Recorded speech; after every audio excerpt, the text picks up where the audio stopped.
Shalom, dimanapun Anda berada pada hari ini, kita berjumpa lagi di dalam Renungan Tengah Minggu yang saya beri judul Penghiburan Allah.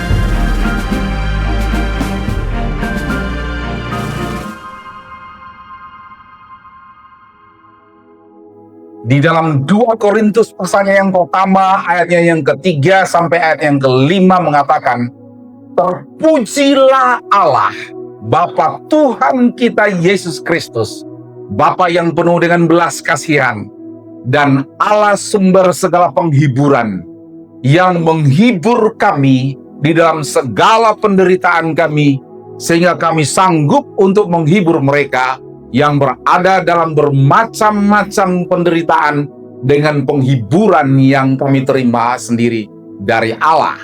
Sebab sama seperti kami mendapat bagian yang berlimpah-limpah dalam kesengsaraan Kristus, demikian pula oleh Kristus kami menerima penghiburan yang berlimpah-limpah. Di dalam menjalani kehidupan ini, kita diperhadapkan dengan berbagai macam peristiwa. Bahkan peristiwa yang terjadi sepertinya sudah melebihi batas-batas kewajaran di dalam setiap kehidupan kita. Kehidupan kita ditekan sedemikian rupa.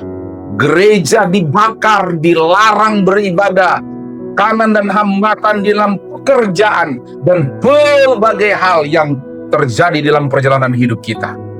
Tetapi sebagai orang percaya, kita tidak perlu takut menghadapi atau mengalami hal-hal tersebut.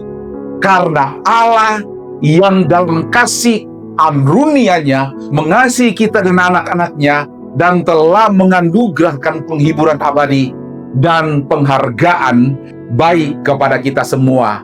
2 Tesalonika pasalnya yang kedua, ayatnya yang ke-16. Penghiburan Allah kepada kita dinyatakan melalui beberapa hal.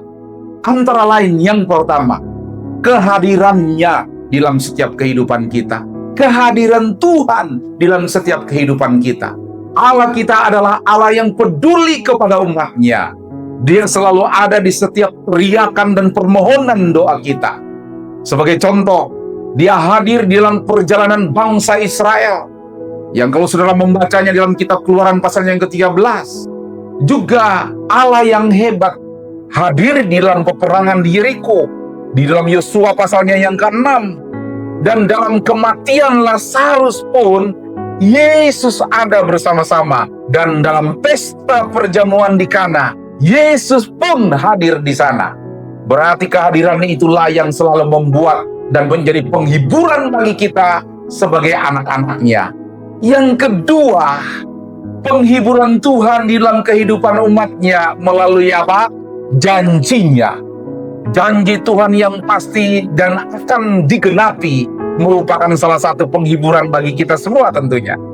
Janjinya kepada kita anak-anaknya adalah Dia menyediakan bagi kita tempat yang bebas dari air mata. Dalam kitab Wahyu pasalnya yang ke-7 di sana disebutkan tentang kehidupan kita yang akan datang. Yang kedua sebagai contoh yaitu Ia menyediakan mahkota bagi kita yang terdapat di dalam 2 Timotius pasal yang ke-7. Dan yang lain lagi, Ia memberikan kemenangan di dalam setiap kehidupan kita. Dan pastikan kemenangan itu saudara akan meraih bersama-sama dengan Tuhan. Yang ketiga, penghiburan Tuhan di dalam kehidupan umatnya melalui pengertiannya, pengertian Allah, pengertian Tuhan Yesus. Allah kita adalah Allah yang penuh dengan pengertian dan perhatian kepada setiap anak-anaknya. Allah melalui Yesus turun ke dalam dunia menjadi manusia agar dapat merasakan apa yang kita rasakan di dalam dunia ini, kata kitab Ibrani. Dia tidak menganggap kita sebagai hamba, tetapi sebagai sahabat. Dan Dia juga memberitahukan kepada kita apa yang Dia dengar dan ketahui dari Allah Bapa. Kesimpulan saya dengan firman Tuhan yang luar biasa ini, masalah dan tantangan pasti akan terjadi dan dialami oleh semua orang.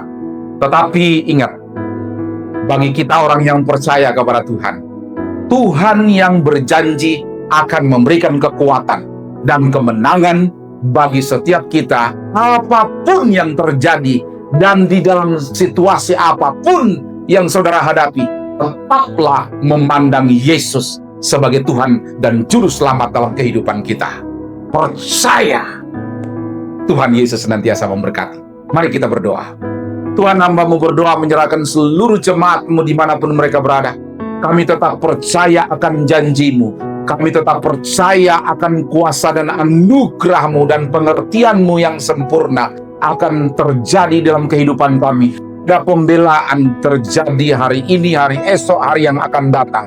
Baik dalam rumah tangga kami, dalam kehidupan usaha, bisnis, pekerjaan kami, pelayanan dan berbagai sektor kehidupan kami. Yakin dan percaya janji firman Tuhan akan terjadi dalam kehidupan kami, bahwa Yesus akan membela hidup kami. Terima kasih Tuhan Yesus, bungkus kami semua dengan kuasa darah-Mu. Dalam nama Tuhan Yesus Kristus, Raja kami yang hidup, kami mengucap syukur dan berdoa. Amin.